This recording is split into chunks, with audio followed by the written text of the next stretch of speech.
feel like I'm about ready to kick a hornet's nest that's already been kind of knocked off the tree. But Alex isn't making it easy on me today, so I'm going to step into it. Someone has to do it.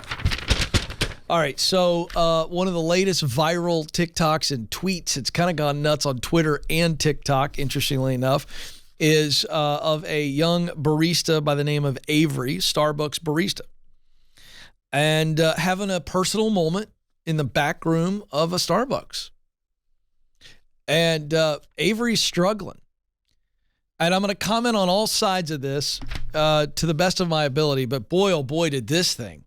It just made people go nuts in the comments. I'll focus on some of the comments in a moment. What do you think? So let's go to the video, and I might have you pause here in a second if I can do that, and we'll break this video. But this is made on Avery's cell phone, and again, Avery's having a rough time. A student, just to give some backstory, a full-time student, college student, and so we're going to get into this, and then I'm going to show you all sides of this video. But boy, oh boy, brace yourself if you're old school. All right, here we go. Let's play this. People wonder why we need a union at Starbucks, and I am literally about to quit. Like, I don't know if I'm going to do it, but, like, I really want to. I almost walked out today, and I'm crying in the back room right now, and I almost cried on the floor. It's just, I'm like a full-time student. I get scheduled for 25 hours a week, and on weekends they schedule me the entire day, open to close. I'm on the schedule for 8.5 hours, both Saturday and Sunday. Okay, I want to pause it here. Okay, so couple things. Because Avery got, lit up. And then Avery got supported. So much to say here. But it is okay for Avery or anyone to have a moment like this where they feel really, really weak. They feel like they're about ready to, fry, and they're just having a bad day, just a bad day. Okay. But the challenge is that, and could I just say that I've had emotional moments where I like, good grief, I don't know if I can do this. Now, it's not in this job, more on that later. But I could think back to my young days in high school and college, and I'll be very frank with you. I worked on a brick crew, a masonry crew in Virginia in the summer between my freshman and sophomore year. Now, let me just tell you something. I cried in the porta potty. That job was so awful that I would take breaks in the porta potty. Now, if it's 100 degrees outside, imagine how hot it is inside the porta potty, and imagine what it smells like. That's how bad this job was. I was willing to go in there and mouth breathe just for a break. I get this young barista's, okay, I'm having a really, really bad day. I want to quit. I almost quit. However, here's my beef, young people, and here's where I put on the dad hat. Why must we put all of our deepest, darkest, vulnerable moments on social media? Why do that? I get you going to the break room and needing to get yourself together, because a lot of people were attacking Avery. And I'll get to that. Well, actually, I'm going to get to that now. We're going to keep playing the video. Hold on. Somebody went after Avery. Wow. Oh, wait. Where was that at? Oh, here it is.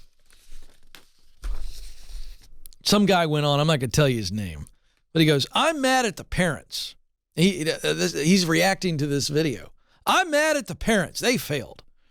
If your child is posting videos from the bathroom crying about how hard work is, you failed as a parent on so many levels.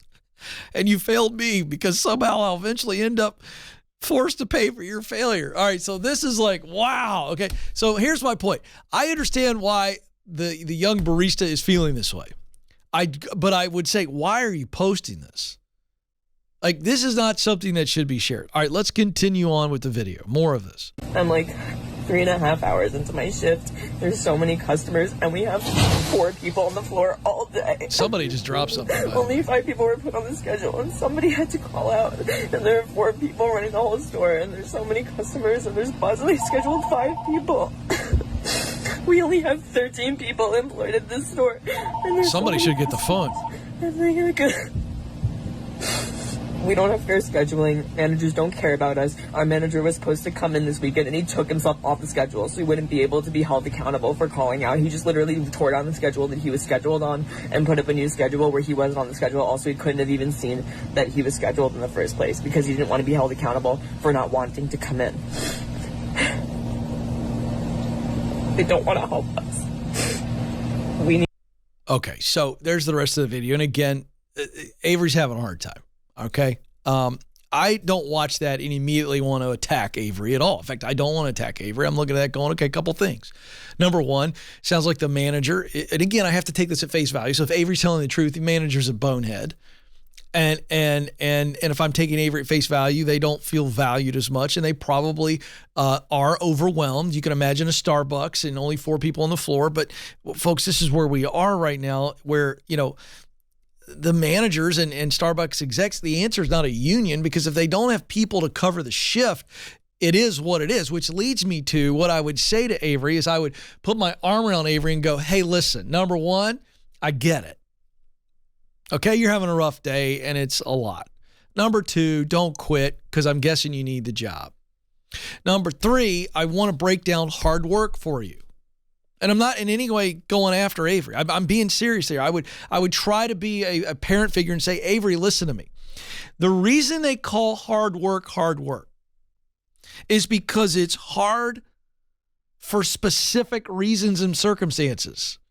Okay, we know if I were to say to you, describe a cush job. All right, people on the street could go, well, it's this or this. It's a lifeguard. Maybe you're sitting there most of the time. You never. Great. So maybe lifeguard is hard. I don't know. Everybody relax. Don't send me comments because I'm not going to read it. Okay. My point is, whatever you would say is an easy job, and then if I were to have you describe a hard job, there are specific circumstances and reasons as to why the work is hard. Number two, hard work is not all the time. It's for a season. Okay? I'm just going to tell you, I'm in a 2-week period right now. You don't even want to look at my calendar. I looked at my calendar this morning, Alex, and I got tired looking at my calendar.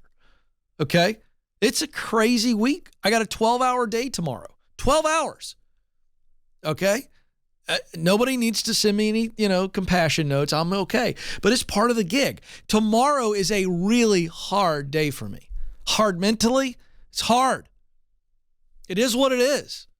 It's for a season. The reason they call it hard work is because there are times where it is very difficult. So this barista needs to understand I'm in college, and if I've got to pay my way through college, then I'm going to buckle down, and I'm going to have okay moments where I go back into the break room and I cry. But I'm going to wipe my tears because I'm not going to bang on the barista for being emotional. Look, everybody handles that stuff differently. I'm okay with those moments. I just wouldn't share them on social media. It's nobody's freaking business. It's nobody's business. Why would you put yourself out there for public ridicule? I got news for you, young people. Humans are mean. So why would you take your most vulnerable, transparent, dare I say weak moments and show the world? And by the way, it's okay to be weak. If I could just be a dad, I tell my kids all the time, it's okay to be weak. That's why mom and dad are there. You could tell me anything.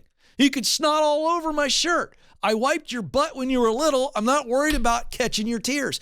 But why show all of our weakness and vulnerabilities to the world? Why? That's not helpful. Go to people in private who love you, who will lift you and talk you out of it and give you that strength. Maybe you borrow some of their strength.